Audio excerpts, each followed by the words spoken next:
Good morning. आज मैं quantum यांत्रिकी की फिफ्थ क्लास ले रहा हूँ। मैं आपको श्रोडिंगर इक्वेशन के बारे में बता चुका हूँ। ये श्रोडिंगर इक्वेशन है।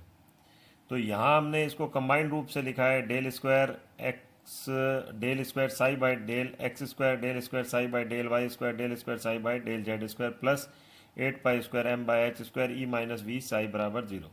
अब हमने यहाँ पर साई को एक तरह से बाहर रख दिया और del square upon del X square del square upon del Y square del square upon del Z square ये और यहाँ साई कॉमन ले लिया। इनको हमने इस पूरे टर्म को हमने किसके बराबर मान लिया?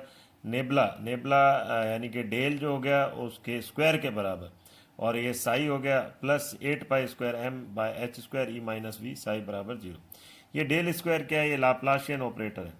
अगर हमने थ्री डायमेंशनल के लिए लिया तो हमने एक्स वाई जेड तीनों टर्म को यूज़ करना पड़ेगा। टू डायमेंशनल के लिए तो एक्स और वाई के लिए, और मोनो डायमेंशनल के लिए हमको एक्स ही टर्म यूज़ करना पड़ेगा। अब हमने डेल स्क्वायर साई को जो है हम इधर की तरफ राइट हैंड साइड की तरफ ले गए तो ये नेगेटिव में बदल गया। एच स्क्वायर और इधर से हमने 8 pi square M by H square को हम इधर की तरफ ले गए राइट हैंड साइड, तो ये इस प्रकार से आ गया। और फिर बाद में इसको हमने यहाँ ओपन कर लिया इस ब्रैकेट को, E psi minus V psi बराबर minus del square H square upon 8 pi square M psi. यहाँ हमने वी को कॉमन इधर वी को इधर लेकर और इसको कंबाइंड रूप से हमने क्या लिख दिया? एच के बराबर। यानी इसको हमने इस टर्म को हमने किसके बराबर लिखा? एच के बराबर। अब ये एच जो है ये क्या है यहाँ पर? ये है हैमिल्टोनियन ऑपरेटर। ये हमने लिख भी रखा एच बराबर minus del square H square upon 8 pi square M plus V. तो हमने यहाँ लिख दिया ई साई बराबर एच साई या एच साई बराबर ई साई। अब यहाँ पर एक चीज़ और हमने लिखी है, एच बार जो है वो एच अपॉन 2 पाई के बराबर होता है, यानी एच बार स्क्वायर बराबर हो गया H square upon 4 pi square. तो हम इसको इस फॉर्म में भी लिख सकते हैं, एच जो हैमिल्टोनियन ऑपरेटर है वो माइनस डेल स्क्वायर और H bar square upon 2m plus V. इस प्रकार श्रोडिंगर इक्वेशन को आइगन मान इक्वेशन के रूप में लिखा जा सकता है। अब ये आइगन मान इक्वेशन क्या है ये हम आगे ले रहे हैं, और ये ऑपरेटर क्या है इसकी हम व्याख्या अब कर रहे हैं। ऑपरेटर क्या होते हैं? ऑपरेटर वास्तव में एक गणितीय पद होता है, एक मैथमेटिकल टर्म होता है जिससे एक फंक्शन को दूसरे फंक्शन में बदला जा सकता है। जैसे हमने लिया एफ एक्स बराबर एक्स स्क्वायर है। मान लो हमने कहा है कि जो फलन है या फंक्शन है एक्स स्क्वायर के बराबर है, तो हमने क्या करा? डिफ्रेंशिएशन लिया। ये हमने क्या करा? एक गणितीय पद का उपयोग किया डी बाई डी एक्स का। तो हमने एफ एक्स के ऊपर लगाया, तो अब हमें ये पता है कि एक्स स्क्वायर का या एक्स एन का डिफ्रेंशिएशन किसके बराबर होता है? N X N minus one. तो हमने एक्स स्क्वायर का लिया तो हमारे पास आ गया 2x। तो यानी अब वो फलन किस में बदल गया? एफ डैश एक्स के अंदर। यानी अब वो फलन एफ एक्स जो एक्स स्क्वायर के बराबर था और एफ डैश एक्स प्राप्त हो गया जो कि किसके बराबर है? 2x के बराबर। यानी एक फंक्शन को हमने दूसरे फंक्शन में परिवर्तित कर दिया। ये कितने तरह के होते हैं संकारक? तो हमने अलग अलग तरीके से लिखा है। सबसे पहले हमने कहा लाप्लासियन संकारक, जिसकी भी हम व्याख्या कर चुके हैं पीछे। ये हमने डेल स्क्वायर के द्वारा इसको दर्शाया जाता है, इसकी हम व्याख्या कर चुके हैं। इसी तरह से हमने कहा हैमिल्टोनियन ऑपरेटर, हैमिल्टोनियन की भी हम पीछे व्याख्या कर चुके हैं। हैमिल्टोनियन संकारक की भी हम बता चुके हैं कि हैमिल्टोनियन संकारक ये इस प्रकार से होता है। अब आता है तीसरा, आता है हर्मिटी संकारक या हर्मिटियन ऑपरेटर। हर्मिटी संकारक का मतलब है अगर मान लो दो तरंग फलन है, एक तो है साई वन और एक है साई टू। तो एक का हमने ले लिया कॉम्प्लेक्स कंजुगेट और फिर हमने एक ऑपरेटर लगाया, फिर हमने लिया दूसरा नॉर्मल फॉर्म में दूसरा फंक्शन हमने साई टू लिया और डी टॉ करके लिख दिया। टॉ का मतलब एक्स वाई जेड तीनों के लिए हो गया है। और फिर हमने वापस से लिया इंटीग्रेशन, यहाँ पर क्या कर दिया? अब की बार ए को साथ में लिख दिया साई वन के और दोनों का कॉम्प्लेक्स कंजुगेट ऊपर लिख दिया और साई टू डी टॉ हो गया। तो अगर ये संबंध ए दर्शा रहा है तो वो अब क्या हो जाएगा? हर्मिटी संकारक हो गया। यानी कोई भी ऑपरेटर अगर ये संबंध दर्शा रहा होता है, ये फॉर्मूला ध्यान रखना पड़ेगा। तो इस तरह का ये हर्मिटी ऑपरेटर कहलाएगा। अब इसी तरह से होता है, ये सबसे इंपॉर्टेंट जो आइगन संकारक या आइगन फलन या आइगन मान जो है, ये सबसे इंपॉर्टेंट चीज़ हो गई इसमें कि आइगन फलन या आइगन संकारक या आइगन मान वो क्या होते हैं।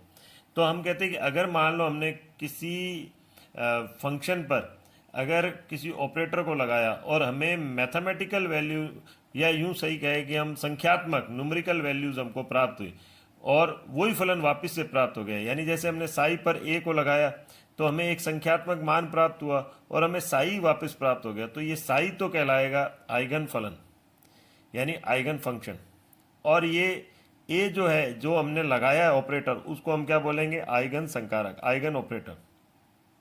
और जो स्मॉल है यानी जो हमें संख्यात्मक मान प्राप्त हुआ है ये वाला, इसको हम क्या कह देंगे, इसको कहेंगे आइगन मान। तो ये तीन टर्म हमें ध्यान रखने पड़ेंगे। एक तो हो गया आइगन मान, जो हमने कहा है संख्यात्मक मान हमें प्राप्त हुआ। एक है आइगन फलन, जो हम कह रहे हैं कि जिस पर आइगन ऑपरेटर को लगाने पर पुनः वही प्राप्त हो जाता है। और ये जो ऑपरेटर लगाया है इसको हमने बोला आइगन ऑपरेटर या आइगन संकारक।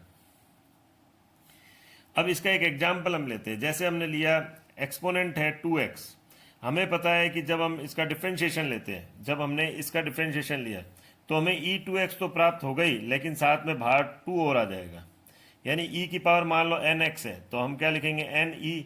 अगर इसका डिफ्रेंशिएशन लेते हैं तो हमें क्या मिलेगा, ne nx ही मिलेगा।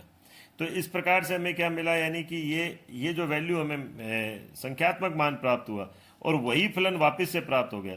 तो ये दो तो क्या हो जाएगा इसमें, ये संख्या दो तो हो गई, ये हो गया आइगन मान। और e या एक्सपोनेंट 2x जो हो गया वो हो गया आइगन फंक्शन या आइगन फलन। और d बाई डी एक्स क्या हो जाएगा, आइगन ऑपरेटर। ऐसे ही हमने मान लो d बाई डी एक्स को साइन 2x पर लगाया तो हमें मिला 2 cos 2x। तो इस स्थिति में ये सही नहीं है। क्यों नहीं है, क्योंकि हमें फंक्शन हमारा बदल गया, साइन 2x की जगह में क्या मिल गया, cos 2x मिल गया। लेकिन अगर हमने डबल डिफ्रेंशिएशन करा तो साइन 2x से हमको मिला -4 साइन 2x। तो अब ये जो होगा ये यहाँ पर आइगन मान इक्वेशन के रूप में इसे लिखा जा सकता है, या इसे हम कहेंगे आइगन मान इक्वेशन। और हमने पहले श्रोडिंगर इक्वेशन के लिए भी ये टर्म लिखा था कि इसे हम आइगन मान इक्वेशन के रूप में या आइगन वैल्यू इक्वेशन के रूप में लिख सकते हैं। कैसे, जब उस पर हमने हैमिल्टोनियन ऑपरेटर लगाया, किस पर लगाया, फलन पर। तो कौन सा फलन हो गया, ये हो गया आइगन फलन। आइगन फलन पर जब हमने हैमिल्टोनियन ऑपरेटर लगाया तो हमें एनर्जी प्राप्त हुई, और एनर्जी की कोई ना कोई वैल्यू होगी और वो संख्यात्मक मान ही होगा। तो और साथ ही हमें क्या हो गया, वही फंक्शन वापस प्राप्त हो। तो इसका मतलब साई तो क्या हो गया यहाँ पर, यहाँ हो गया आइगन फलन, और ई क्या हो गया यहाँ पर, आइगन मान, और एच क्या हो गया यहाँ पर, वो हो गया आइगन ऑपरेटर। और यहाँ वो एच हमें पता ही है, हैमिल्टोनियन ऑपरेटर होता है। अब इसमें एक टर्म आता है, इसी तरह से अब एक टर्म आता है एकक या तत्समक संकारक, यूनिट या आइडेंटिटी ऑपरेशन। यानी अगर हमने किसी फंक्शन पर कोई ऑपरेटर लगाया और हमें वही फंक्शन वापस से प्राप्त हुआ, यानी अब जैसे x पर लगाया हमने एक, तो ये उसी प्रकार से तो हो गया जैसे एक को हम किसी से मल्टीप्लाई करते हैं, एक को किसी से मल्टीप्लाई करते तो हमें वही संख्या प्राप्त होती है। तो यानी हमने किसी फंक्शन पर हमने ये ऑपरेटर लगाया तो हमें वही फंक्शन प्राप्त हुआ। जैसे हमने कहा एक्स स्क्वायर पर हमने एक को मल्टीप्लाई करा तो एक्स स्क्वायर ही प्राप्त होगा, एक्स पर एक को मल्टीप्लाई करा तो एक्स ही प्राप्त होगा। तो इसका मतलब ये एक तरह से किसकी तरह व्यवहार कर रहा है, ए जो है वो एकक संकारक की तरह व्यवहार कर रहा है। तो हमने कहा जैसे मान लो हमने ई एक्स है यानी एक्सपोनेंट एक्स है, उसको हमने डिफरेंशिएशन करा डी बाई डी एक्स, तो हमें क्या प्राप्त हुआ, वापस ई एक्स ही प्राप्त हुआ। तो इसका मतलब क्या हुआ, वही फंक्शन हमें प्राप्त हुआ। तो बिल्कुल इसी पर डी बाई डी एक्स किसकी तरह काम कर रहा है, यानी ये एक संख्या की तरह काम कर रहा है कि नंबर 1, यानी 1 से हमने ई एक्स को मल्टीप्लाई करा तब भी हमको ई एक्स ही प्राप्त होगा। इसका मतलब क्या हुआ, ये जो डी बाई डी एक्स है जो उसे हम यहाँ पर जो इस पर्टिकुलर जो एक्सपोनेंट के लिए वो किसका काम कर रहा है, वो एकक संकारक का काम कर रहा है। इसी प्रकार से होता है जीरो या नल ऑपरेटर या जीरो ऑपरेटर। ठीक उसी प्रकार अगर किसी फंक्शन पर हमने लगाया कोई ऑपरेटर लगाया और हमें जीरो वैल्यू प्राप्त हुई, तो जीरो तो हमें कब प्राप्त हो सकती है, जबकि हम जीरो संख्या को जैसे किसी भी फंक्शन से मल्टीप्लाई करेंगे तो जीरो ही प्राप्त होता है। जैसे जीरो को एक्स से मल्टीप्लाई करा जीरो, जीरो को एक्स स्क्वायर से मल्टीप्लाई करा जीरो। तो सेम ये जो ऑपरेटर को भी हमने किसी फंक्शन से किसी फंक्शन पर अप्लाई करा तो हमें जीरो ही प्राप्त हो रहा है। तो इसका मतलब क्या कर रहा है, एक इसकी तरह व्यवहार कर रहा है, एक जीरो संकारक की तरह या शून्य संकारक की तरह व्यवहार कर रहा है।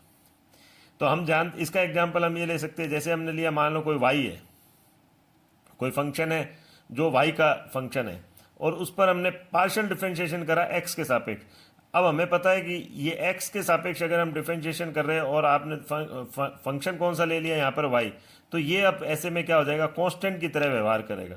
तो ये वैल्यू हमें जीरो प्राप्त होगी। इसका मतलब ये जो डेल बाय डेल एक्स जो है वो किसके तरह व्यवहार कर रहा है, यहाँ पर वाई के लिए वो शून्य संकारक की तरह व्यवहार कर रहा है। अब इसी तरह से एक टर्म आता है रेखिक संकारक, लीनियर ऑपरेटर। यानी किसी हमने संकारक को दो फंक्शन के योग पर लगाया तो वही रिजल्ट प्राप्त होगा जो उन संकारक पर अलग अलग उस संकारक को अलग अलग फंक्शन पर लगाकर और उन्हें टोटल कर दिया जाए। तो जैसे हमने ये संकारक है, इसको हमने एफ एक्स और जी एक्स के टोटल पर लगाया तो हमें रिजल्ट क्या प्राप्त हो रहा है, यदि ए को मैं एफ एक्स पर लगाऊं और ए को ही मैं जी एक्स पर लगाऊं तो ये रिजल्ट क्या होंगे, दोनों बराबर होते हैं तो हम कहेंगे ए जो होगा वो लीनियर ऑपरेटर होगा दो फंक्शन के सापेक्ष F X and G X के सापेक्ष। जैसे एक एग्जाम्पल लेते हैं, हमने कहा मान लो हमने एफ एक्स की जगह क्या ले लिया, एफ एक्स की जगह हमने ले लिया जैसे हमने कहा 6x², और मान लो हमने क्या कर दिया और जी एक्स की जगह हमने क्या ले लिया, जी एक्स की जगह हमने ले लिया मान लो x²। तो अगर मैं इन दोनों का टोटल करता हूं तो हमारे को कितना मिलता है 7x², तो 7x²। और हम जानते हैं ये इसका x² का जो डिफरेंशिएशन क्या होता है d/dx, x² का डिफरेंशिएशन कितना होगा 2x, और चूंकि यहाँ 7 है तो 7 से मल्टीप्लाई करा तो एक तरह से हमें कितना मिल गया 14x मिल गया। तो सेम ऐसे ही अगर मैं 6x² और प्लस x² को अब अलग अलग मैं ये डिफरेंशिएशन 6x² पे लगा रहा हूँ और x² पे लगा रहा हूँ तो यहाँ पर हमें क्या मिला 2x हो गया, तो यानी 12x आ गया, और यहाँ 2x मिल गया हमें, तो यानी हम दोनों को जोड़ा तब भी हमें 14x मिला।